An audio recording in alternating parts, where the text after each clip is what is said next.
Hi, all right, so this is the lesson for 333 for 427. So in it, we're going to be graphing linear inequalities, and what that means is a line, and we're going to be shading it in if it's above or below. So when it is greater than or less than, it's just going to be a dotted line, and I'll show you what that looks like in a minute. And if it's greater than or equal to or less than or equal to, then it's going to be a straight line.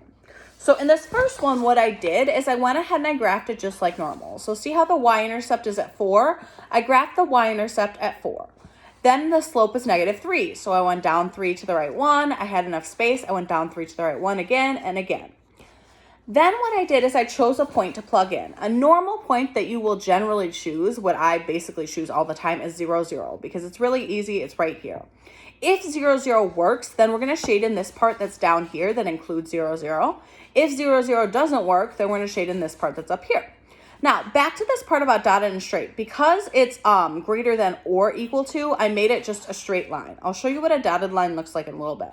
So I plugged in 0, 0, and when I did that, I saw that it wasn't working because I got 0 is greater than or equal to 4, which is not true.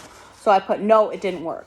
So that's why I shaded in up here, because this doesn't include 0, 0. What that means is all these points down here will not work if you plug them in for x and for y, but all these points up here will work if you plug them in for x and y.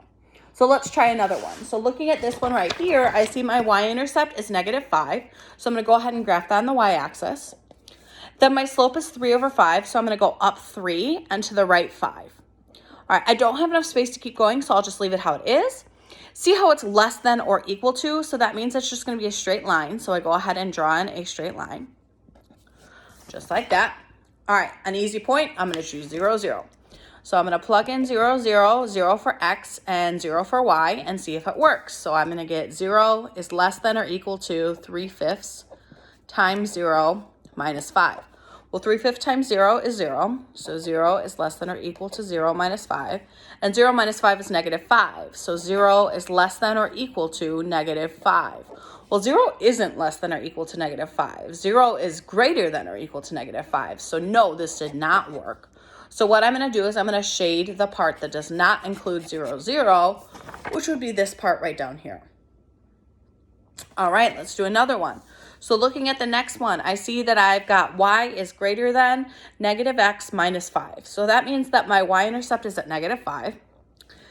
And my slope is -1. So I'm going to go down 1 to the right 1. I ran out of space, so I'm going to do the opposite. Up 1 to the left 1. And I keep doing that till I get that. And finally, because it says greater than and there's no line underneath, I'm going to make it in a dotted line, which is going to look like this. I'll show you. Just like that. Okay, kind of like when you're driving and then in the middle of the road, they have like the white or the yellow dotted line. All right, now we got to determine if we're going to shade the part up above that includes 0, 0 or the part down below that doesn't include 0, 0. So let's plug in 0, 0. 0 for x, 0 for y. So 0 is greater than -0 minus 5. Well, -0 minus 5 is the same thing as 0 minus 5, so we're just going to get -5. So 0 is greater than -5. And yes, that is true, so I'm going to write yes, because 0 is bigger than -5. And I'm going to shade in this part that's up above, because that's where 0, 0 is. So that means that all of these points up here would work if I plugged them in. So what I mean by that is, see how up here I could plug in the point 1, 1, 1 in for x and 1 in for y, it would work. I could plug in the point 2, 4, that would work right here. But let's say I plugged in over here the point -6, -2, that wouldn't work if I plugged in -6 for x and -2 for y. Okay, so let's do another one. It says y is greater than -4. So because there's no x in this case, it's just going to be a horizontal line. So I'm going to go the y-axis to -4, which is here.